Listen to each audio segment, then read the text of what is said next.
Well, dear students, myself Dr. Ashish Garg, Associate Professor in Chemistry, Seth R.N. Ruiya, Government College, Ramgarh Shekhawati, district Sikar, Rajasthan. बच्चों, हमने BSc part third organic chemistry में chapter start किया हुआ है organo sulphur compound. This is the 10th audio visual, right. हमने 9th part में इस topic में बेंजीन सल्फोनाइल क्लोराइड, इनकी प्रिपरेशंस और इनकी दो reactions, this is the third one, chemical reactions. इसमें ये तीसरी रिएक्शन है।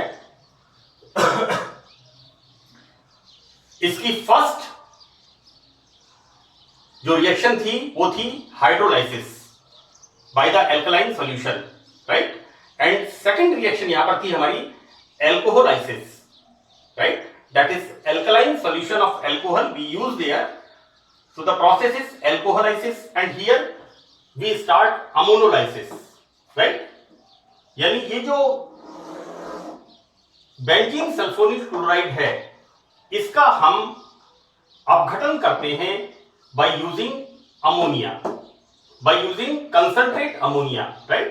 तो बच्चों ये किस तरह से होता है? यहां पर ammonia is having active hydrogen, so that removal of this HCl and formation of benzene sulfonamides. बच्चों, कार्बोक्सिलिक एसिड से बनते हैं एमाइड्स, राइट। जैसे हम पढ़ते हैं CH3COOH, this is the acetic acid.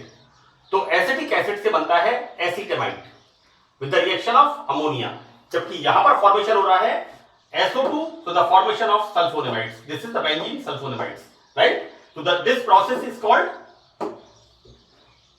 ammonolysis, ammoni अपघटन। Next reaction, this is very important. I'm saying here this is very important reaction. मैंने बेंजीन सल्फोनिल क्लोराइड लिखते ही इसका जिक्र किया था। ये इसका एक बहुत ही इंपॉर्टेंट पार्ट है, हिंसबर्ग रिएजेंट। तो दिस इज द रिएक्शन। मैंने वहां पर ये कहा था कि हिंसबर्ग रिएजेंट या इस रिएक्शन के बारे में मैं आपको आगे बताऊंगा। तो यहां पर हम देखते हैं रिएक्शन विद एमीन्स, राइट, कि बेंजीन सल्फोनिल क्लोराइड एमीन्स के साथ किस प्रकार रिएक्शन करता है। बच्चों, this is the primary amine NH2, R NH2, methyl amine, ethyl amine, whatever it is. This is the secondary amine. यहां पर नाइट्रोजन पर दो एल्किल ग्रुप हैं, राइट। और बच्चों, ये वाला यहां नाइट्रोजन पर 3 एल्किल ग्रुप हैं, तो यहां पर हाइड्रोजन नहीं है नाइट्रोजन के ऊपर, राइट। तो यहां पर ये जो टर्शरी अमीन है इसकी हिंसबर्ग अभिकर्मक से कोई अभिक्रिया नहीं होती है। एनीवे, यहां पर हम क्या देखते हैं कि this benzene sulphonyl chloride, this is the Hinsberg reagent. It's very very important, है ना। तो दिस हिंसबर्ग रिएजेंट और benzene sulphonyl chloride react with primary and secondary amines, और इनसे रिएक्शन करता है, लेकिन टर्शरी अमीन से कोई रिएक्शन नहीं होती। यहां पर टर्शरी अमीन से हिंसबर्ग रिएजेंट की रिएक्शन नहीं होती। इसका कारण है, ये देखिए बच्चों, यहां पर लिखा हुआ है absence of hydrogen atom on the nitrogen, right. हम इसको ऐसे कह सकते हैं कि there is no active hydrogen atom on the nitrogen, है ना। यानी नाइट्रोजन के ऊपर कोई एक्टिव हाइड्रोजन नहीं होती है। तो this Hinsberg reagent react with primary amine and formation of this sulfonamides like this. Here the formation of exactly the reaction is like ammonia, but यहाँ पर alkyl group है, इसलिए यहाँ पर हमने कह दिया इसे primary amine. So this is the formation of N-alkyl benzene sulfonamide, right? यहाँ पर this Hinsberg reagent react with secondary amine Dialkyl amine, this is the secondary amine, right? That 2 alkyl group is present. यहां पर 2 alkyl समूह nitrogen पर उपस्थित होते हैं। तो बच्चों ये रिएक्शंस जो है ना, these all 12th स्टैंडर्ड की रिएक्शंस हैं। ये मैं कोई नई चीज आपको बीएससी पार्ट 3 में नहीं पढ़ा रहा हूं। ये जितने भी टॉपिक्स, जितने भी रिएक्शंस हैं, ये सब रिएक्शंस, ये ड्रग्स, ये सब आपके 12th स्टैंडर्ड के अंदर है। बस थोड़ा सा यहां पर एक्सपेंशन कर दिया है इसका, बाकी बेसिक्स इसके बिल्कुल वो के वही हैं। तो आप ऐसा मत समझना कि ये बहुत बर्डन वाला काम है, ये वही 12th स्टैंडर्ड का रिपीटिशन है। So that here this Hinsberg reagent react with the secondary amine and the presence of hydrogen atom on the nitrogen, और हम इसे क्या कह सकते हैं, presence of active hydrogen atom। तो removal of again HCl and formation of this nitrogen के ऊपर 2 एल्किल, तो हमने क्या लिखा है, NN डाइएल्काइल।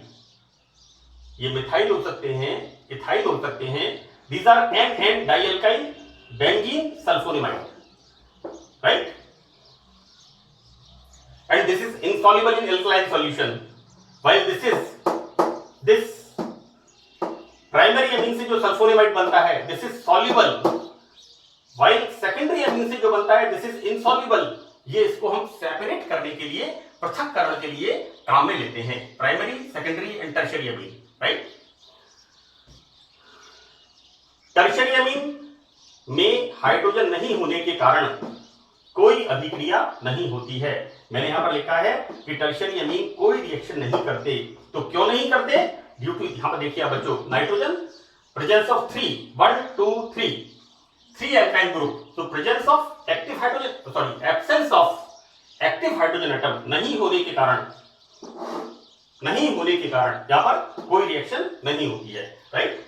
And now next reaction is the reaction with aromatic hydrocarbon. तो एरोमेटिक हाइड्रोकार्बन में सबसे पहले नाम आता है बेंजीन का। यहां पर हम देखते हैं कि this benzene sulphonate chloride, right, this benzene sulfonyl chloride react with benzene, this is the aromatic hydrocarbon, और यहां पर removal of HCl and formation of this is sulfone, this is the biphenyl और diphenyl, bi is more correct, है ना। So that this is the formation of diphenyl sulfone, and these sulfones are used in the drugs and medicines, number of medicines इसके द्वारा form होती है। In the next reaction, this is the reduction up chain, right? हम किसकी reaction पढ़ रहे हैं? Benzene sulfonyl chloride की। तो ये C6H5SO2Cl बेंजीन सल्फोनाइल क्लोराइड, इसका हम रिडक्शन करते हैं जिंक और HCl, यहां सल्फ्यूरिक एसिड भी ले सकते हैं, जिंक और H2SO4, या फिर हम लेते हैं लिथियम एल्यूमिनियम हाइड्राइड, तो यहां पर बनते हैं थायोफिनोल्स। So the reaction is very simple. This C6H5SO2Cl benzene sulfonyl chloride on reduction with zinc or HCl or zinc plus HCl or zinc plus H2SO4 या फिर lithium aluminium hydride and formation of this SH. These are the thiophenols. मैं एक बार फिर repeat कर रहा हूं बच्चों, C6H5OH हम कहते हैं फिनोल, और यहां पर oxygen is replaced by sulphur, so the formation of thiophenols. So the here when this benzene sulphonyl chloride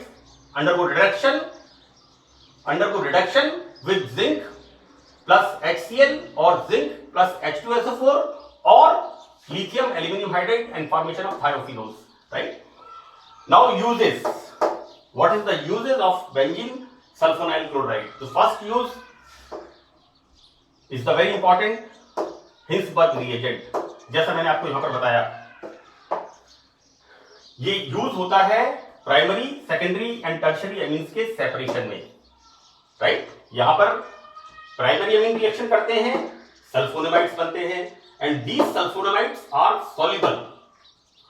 secondary amine से भी सल्फोनेमाइड्स बनते हैं, but these sulfonamides are insoluble in alkali solution, right, clear. And तीसरे वाले में this is the tertiary amine, there is a absence of active hydrogen atom so that no reaction, कोई क्रिया यहां पर नहीं होती है, सो दैट यहां पर इसका फर्स्ट यूज है, दिस इज वेरी इंपॉर्टेंट बच्चों, हिंसबर्ग रिएजेंट एक तरह से हम कह सकते हैं इसका एक सेकंड नाम है। जैसे किसी बच्चे का नाम प्रदीप कुमार है और उसका घर का नाम बंटी है, तो that exactly this is the same thing here कि बेंजीन सल्फोनाइल क्लोराइड और हिंसबर्ग रिएजेंट, तो एक ही सिक्के के अंदर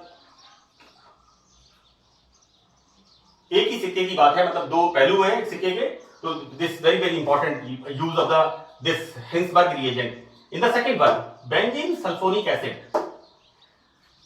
के डेरिवेटिव्स, तो बच्चों यहां पर एस्टर्स एमाइड्स का सिंथेसिस में बच्चों यहां पर C6H5SO2Cl benzene sulfonyl chloride, right, और C6H5SO2OH ये होता है benzene sulphonic acid.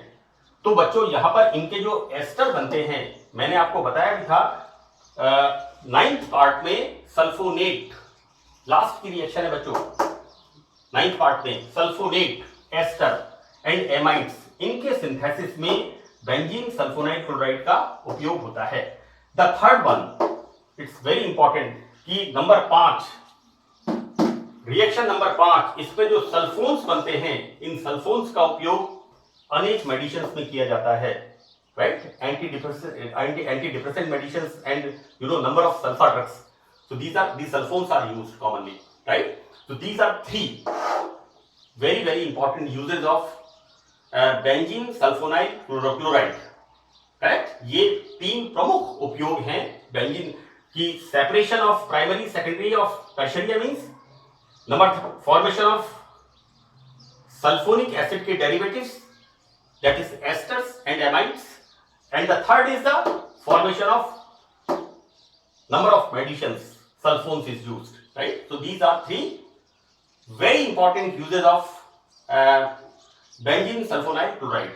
Now we start our next topic. यहाँ पर ये थोड़ा सा मैंने इसके बारे में बताया है बच्चों, सल्फोनिमाइड्स, these are the sulfa drugs.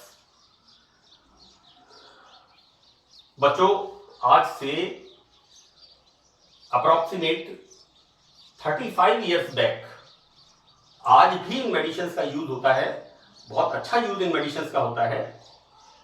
ये सल्फा ड्रग्स जो हैं बड़ा common use in the throat infection, use in the viral fever and wound infection and anti diarrhoeal medicines, इसका बहुत कॉमन यूज मैंने देखा है। और आज भी ये तो सस्ती बहुत है मेडिसिन ये, These are very cheap medicines, but इनका थोड़ा बहुत कुछ साइड इफेक्ट होता है। समटाइम्स स्किन इरेक्शंस होते हैं, रेडनेस होती है, इस तरह के कुछ इसके मतलब कहना चाहिए कि साइड इफेक्ट्स होते हैं, लिटिल बिट, बहुत माइनर से साइड इफेक्ट होते हैं। लेकिन मैं आपको बताऊं कि amoxicillin is the first antibiotic, may be I'm not sure, but generally amoxicillin be used, right? Then amoxicillin के बाद एक 30 साल पहले, 30 years back, I was in the pharmaceutical industry, so I worked there. मैंने वहां पर I worked there as a manufacturing chemist and analytical chemist, right? तो बच्चों बहुत पहले एक दवा आई थी ओडोक्सिल, दैट इज सिफाट्रॉक्सिल, राइट। सिफाट्रॉक्सिल के बाद स्टार्ट हुआ सिफिक्सिन, सिफिक्सिन के बाद हुआ स्टार्ट सेफ्पोडॉक्सिन, एंड सेफ्पोडॉक्सिन के बाद स्टार्ट हुआ the most powerful antibiotic is cefuroxime, right. Ceftum के नाम से मेडिसिन आती है सिप्ला की, इसमें either SEPTUM or CEPTUM, Septum is a very hardcore antibiotic, very life saving antibiotic, right? तो यहां पर आजकल तो बहुत अच्छी क्वालिटी की एंटीबायोटिक्स हैं, नंबर ऑफ एंटीबायोटिक्स, मैं बहुत ज्यादा इनका डिटेल में बात नहीं करूंगा क्योंकि हम अपने टॉपिक पर आते हैं बच्चों कि ये जो सल्फर ड्रग्स है, सल्फोनेमाइड्स है, ये सल्फोनेमाइड्स बेसिकली सल्फर ड्रग्स के निर्माण में काम आते हैं, राइट। हम जब सल्फर ड्रग्स की बात करते हैं तो इसकी एक डेफिनेशन हम एक मेडिसिनल केमिस्ट्री में पढ़ते थे कि sulphur drugs which are derivative of sulfonamides were the first effective chemotherapeutic agents to be widely used for the cure of bacterial infections in the human being. So these are the, that is, this is the streptococci, gonococci and pneumococci. Throat infection, lung infection, इस तरह के infections के अंदर wound infection, viral fever, antidiarrheal. तो ये sulphur drugs सल्फोनेमाइड्स का derivative होती हैं। जैसा मैंने बताया कि sulphur drugs which are derivative of sulfonamides were the first effective chemotherapeutic agents, यानी इनको जीवाणु नाशक रोधी औषधि के रूप में, जीवाणु नाशक औषधि के रूप में प्रयोग किया जाता था, अभी किया जाता है इसका, है ना। और कॉमनली ये जो मेडिसिन्स हैं इनका विशेष रूप से स्ट्रेप्टोकोकाई, गोनोकोकाई एंड न्यूमोकोकाई, ये जो हमारे जीवाणु हैं, बैक्टीरियाज हैं, इनके अगेंस्ट इसका यूज होता है, राइट। कई बार डायरिया होता है, that is due to water contamination, right. तो water contamination, whatever the bacteria in the that is in the water, तो उसकी वजह से उसके लिए एक तरह से एंटीडॉट का काम करती है, दवाई का काम करती है।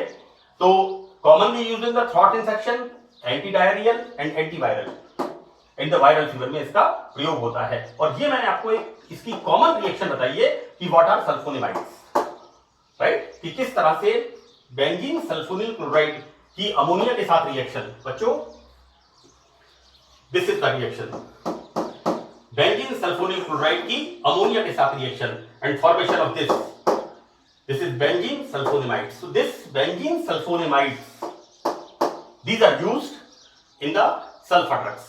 अब हम पार्ट 11th में सल्फर ड्रग्स के बारे में बात करेंगे and that is very interesting, बहुत अच्छा एक इंटरेस्टिंग टॉपिक है। Anyway, so that's all in this part 10th. Thank you.